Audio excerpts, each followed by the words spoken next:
So for me, a mystic is a person who isn't satisfied with a secondhand experience or understanding of reality.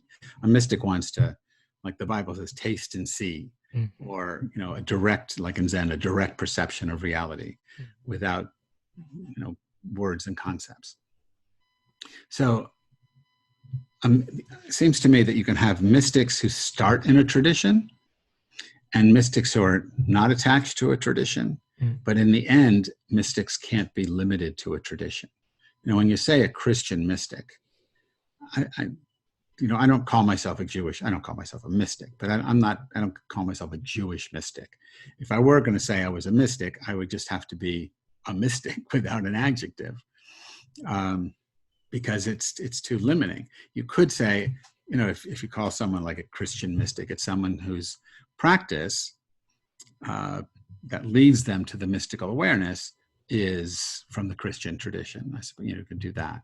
But the experience itself isn't Jewish, Christian, Buddhist, Hindu. I mean, if you have, this is my bias, but if you have Christian mystical experiences that are just within the Christian box, then you're having maybe a deep Christian experience, but that's not experience of reality, which is fundamentally without a box, the Tao that cannot be named. Well, when I first started studying with Father Thomas Keating in '84, he invited 12, what he called mystics, contemplatives anyway, from 12 different traditions to live with him in his monastery for a week at a time. The whole idea was we would have lengthy periods of meditation, each person doing her own thing. And then there'd be times of dialogue where we would talk about our experience. The first rule he had was you can't use language formulations like we Jews believe X or we Catholics believe Y. He says, I don't care.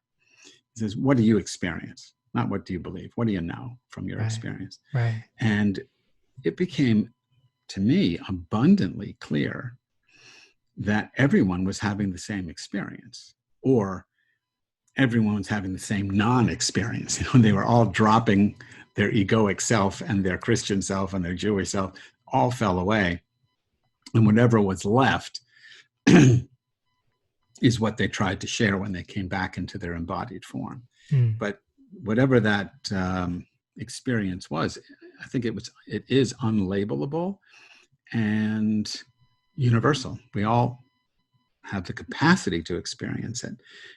But I think the experience is the same, though, again, language is a problem because there's nobody there to experience it. Right. One who hasn't had the experience, it makes no sense.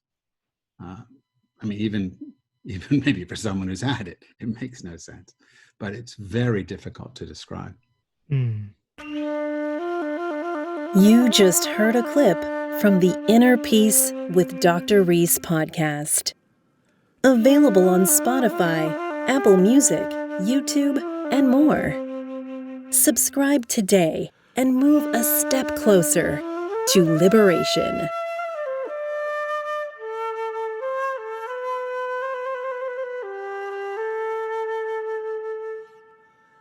My friend, in order to keep this podcast free for the public, I could really use your help. I'd love for you to consider becoming a patron. In return, I'll provide you with behind-the-scene updates and bonus material. You can also support by listening to my meditations on Spotify or Apple, buying my books on Amazon or Audible, and by simply sharing my work. I appreciate you. Walk with peace.